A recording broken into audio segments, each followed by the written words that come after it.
This is our 2003 Thomas bus that we converted into an RV for our family. We'll do a walk around the outside and then show you some things on the inside. So it is 40 foot long, 2003 like we said.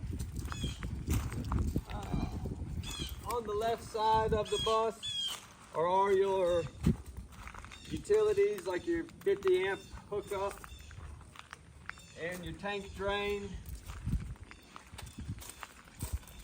your city water and freshwater filler on the left side, just like most your normal RVs are. You got your gray and black water tank drain is right here, easy to access. They do drain separately, so you can drain your black water first and then your gray water out afterwards to kind of flush out the hose of all the nasties. I'll point out this real quick.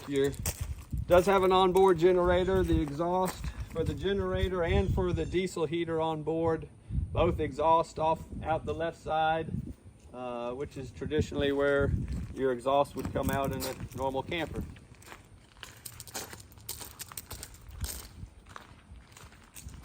Moving around to the back, you do have a custom trailer hitch that we built onto it for towing a vehicle or a trailer. We towed our Jeep a couple thousand miles with it and did great. Behind the back door here you do have storage with a light so you can see your storage in the dark. There's plenty of room for a table, canopy tents.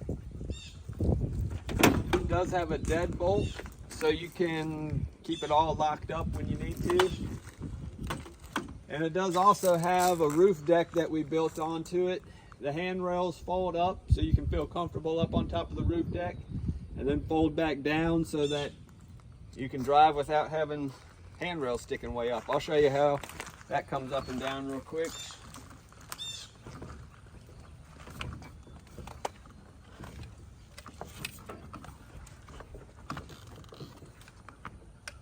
There's just two latches on the back. I only have one latched right now. And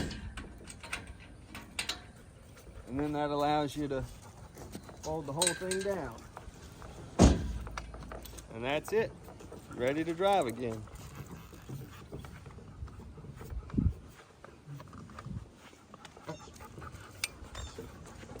There's room enough for about 4 people up there.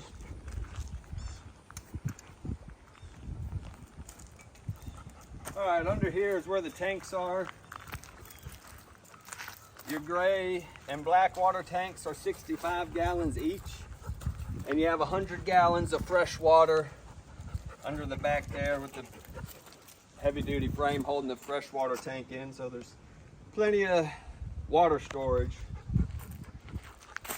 The tires were replaced just a few years ago, and we haven't put a ton of miles on the bus, so the tires are still in excellent condition. In this storage compartment, you got room for storage as well as your electrical panel, your 12-volt converter, and an automatic transfer switch for the generator are located there. This is an onboard generator. It's 10,500 watts. It's a GenMax generator, inverter generator to provide clean power for the whole RV. Has a little access door. It does have pull start if you should ever need to pull start it. And you can access the main power switch for the generator there. This is a fuel door for an auxiliary tank. So you have a total of about 30 gallons of gasoline fuel storage. So you can run, depending on your electrical loads, quite a while on the generator if you need to for boondocking. I got a big glass Anderson door here. It helps the driver be able to see all the road, and with aluminum frame, very strong door. Come on to the inside. Stay, Bo. The interior. Come on, Bo. You gotta stay out. This is still the factory steps and everything. We just put a bed liner over that in the doghouse to kind of clean it up a little bit. In the driver's area here, you do have air ride seat. And all your switches are here. Obviously your gauges and everything, all that works. You see right now we got about 155,000 miles on the bus. A couple notable things. You do have cruise control, so you can set cruise to 70 or whatever you're comfortable with driving and work it just like your car cruise control. Set it, increase speed, decrease speed, turn the cruise off. It stops when you hit the brakes, or cruise control kicks off when you hit the brakes, just like a normal vehicle. Another notable thing is you do have a fuel gauge for your generator as well, so you'll know how much fuel you have left in your generator as that's running. This is a snow performance methanol injection. Mainly you would use it for monitoring. It'll display your exhaust gas temperature as well as your boost levels. It's, you know, just handy to have that information while you're driving. If you do need extra power in the mountains or pulling a vehicle, you can turn the actual methanol injection on to give you a little more power. You have a backup camera display there, head unit that operates all the speakers in the bus. The driver can control the volume of these speakers while he's driving. If nobody else wants the noise as loud, you can turn your radio up some. It does have factory air conditioning, so when the bus is running, you're driving down the road, you can keep the bus nice and cool with 2 AC units. That's the main features here. Obviously, this is a doghouse cover for the engine. A little extra storage up here for throwing whatever you need to up there. All right, as we continue back here, these end tables at the front, this is actually granite. We had granite done throughout the whole bus. We just use curtains as a privacy barrier. When you're camping, you can pull these curtains over. They just have little magnets on it that allows you to easily slide the curtains closed. These are jackknife sofas. Both of them fold out into a bed. So we've had adults sleep here, kids sleep here. And there is a little bit of storage underneath that you can throw other camping supplies in. As we continue back, this is the controller for the diesel heater. There's 2 vents at the bottom here. You know, it does heat the front area very well. If you're in extreme temperatures, maybe kick the diesel heater on to help keep you stay warm. You have 2 rooftop air conditioners that are heat pump units too, so unless you get, you know, well below freezing, the heat pumps do a good job of keeping the vehicle warm as well. Curtains here. You have windows all the way around, so you can open up all these curtains, have a beautiful view wherever you're camping at. And just a little RV recliner here, the dinette. It folds down to make a bed as well. These are the factory air conditioners while you're driving down the road that help keep the bus cool. You know, they're ducted through the whole length of the bus for the most part. Again, as we continue back, this is the granite countertops again. Microwave, coffee pot. Lots of storage for all your camping supplies.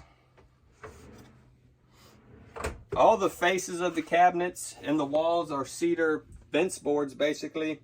The framing for all the cabinetry is 2x4s.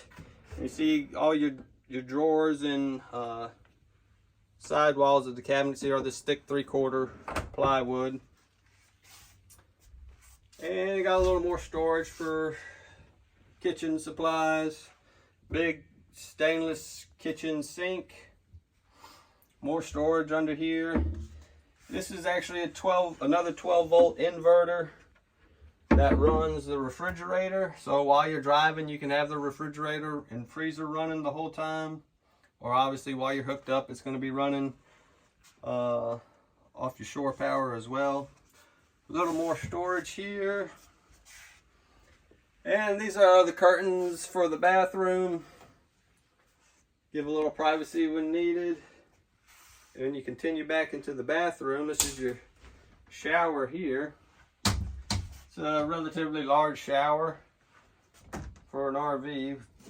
Plenty of headroom. This This is a higher ceiling, so no need to do a roof raise. Most people under 6 foot or less don't have a problem walking in here. You have a tankless hot water heater that runs on propane here.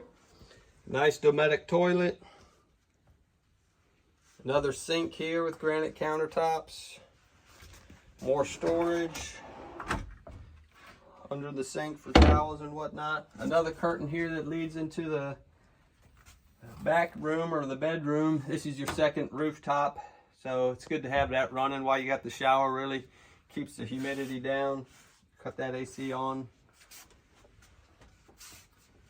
And the back bed, this is a queen size mattress. And again, you can open up your windows or have the curtains closed off to provide some privacy. Your carbon monoxide and propane gas detector is here. Your sea level tank monitors for monitoring your fresh, gray, black, and battery power is right here. Little 12-volt fan if you need some air circulating. And that's just about it. The front TV up here, it has a 12-volt inverter as well, so you can be watching TV while you're driving down the road, and a few outlets for charging phones and whatnot while you're driving without having to run the generator. You can run the generator while you're driving if you want to warm up some lunch in the microwave or brew some coffee, but all the necessities run basically off 12 volts, so you can do whatever you need to while you're driving down the road. And that's really it. If you got any, one other thing she's pointing out to me. This is the max air vent, so you can turn your vent on, get some air circulating through the bus, either bringing fresh air in or pulling, cooking smells out if you need to. But that's about it. If you got any questions about, how anything works or why we built things a certain way, just message us and we'll be glad to answer any questions for you.